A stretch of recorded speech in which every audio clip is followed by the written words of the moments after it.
Hey,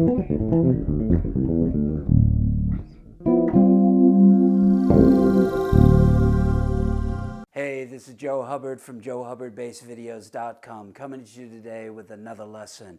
And this particular lesson is on important interval shapes. So with that in mind, grab your bass and let's get started. Before we begin to look at some different methodology to improve your improvising skills, I want to teach you an exercise to develop your technique and at the same time train your ear to hear some different interval shapes. The most common progressions in Western music use the root motion of fifths and fourths. A 2-5-1 progression in C major, for example, goes from D minor 7, down a fifth or up a fourth to G7, and then up a fourth or down a fifth to C major 7. With that in mind, it behooves you to start investigating all of the different shapes that reveal the ascending fourth and descending fifth. The first thing that we want to take a look at is just breaking down the fretboard shapes of an ascending fourth and a descending fifth.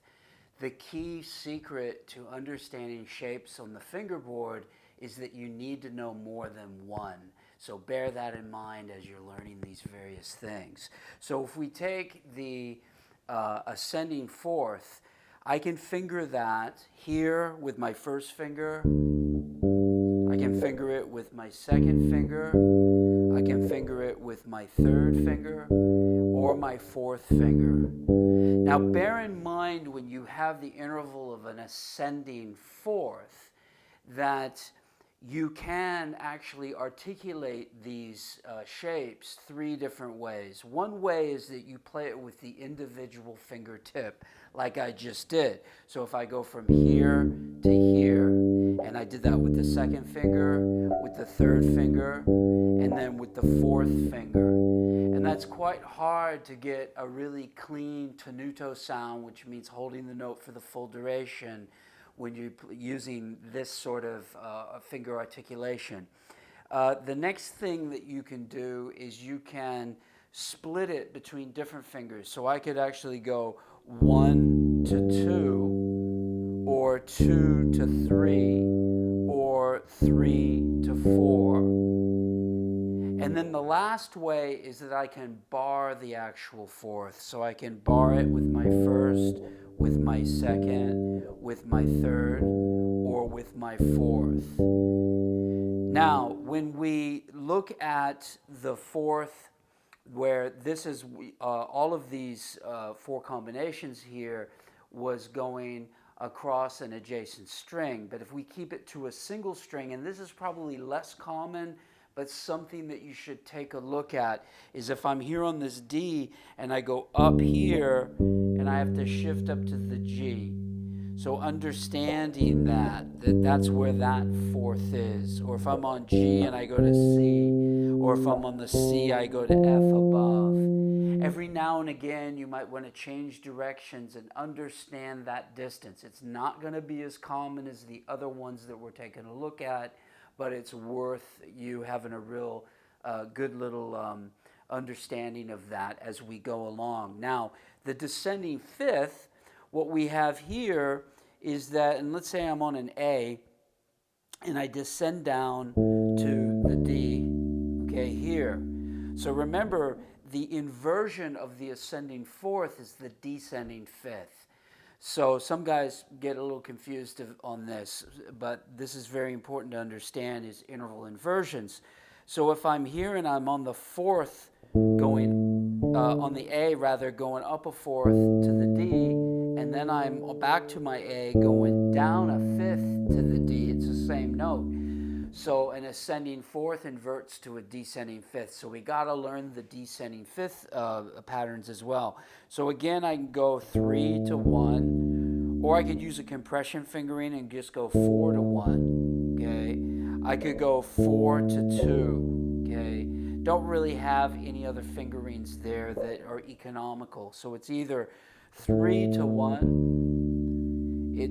4 to 1 using our compression fingering, or 4 to 2. Now let's say I'm on the A here and I descend, then I have 1 to 4, and this is is a very useful fingering to be using here for the descending fifth.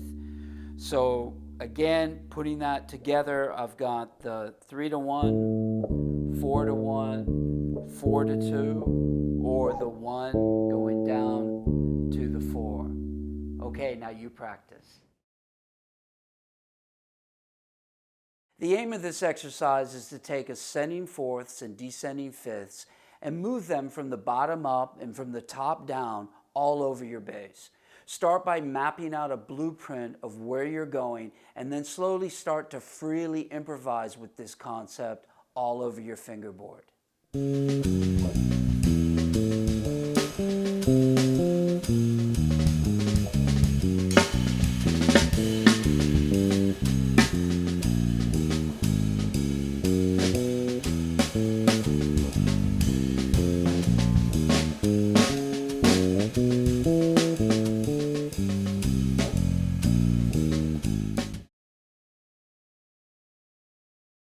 Now let's take a look at another exercise where we start to connect the dots by using chromatic approach notes from either below or above each one of the target notes in the simple cycle. Again, start with a plan in mind, and then when comfortable, begin to slowly improvise using this concept freely.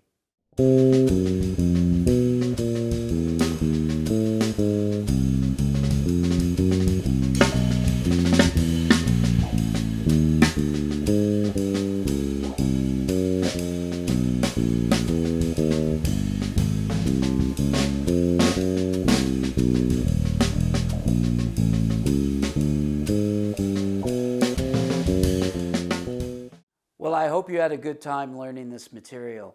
This is just one way to start understanding how to improvise freely with a simple musical idea. In this day and age, there's so much information available, but the single most important learning device is still the same thing that it was in the days of Charlie Parker. Listen to the music. If you like the content of this video, then please check out my membership website, www.joehubbardbassvideos.com, and sign up for a further set of 3 free bass lessons. Also, be sure to subscribe to my YouTube channel and check me out on Facebook and Twitter. Until next time, practice smart, work hard, and play creatively.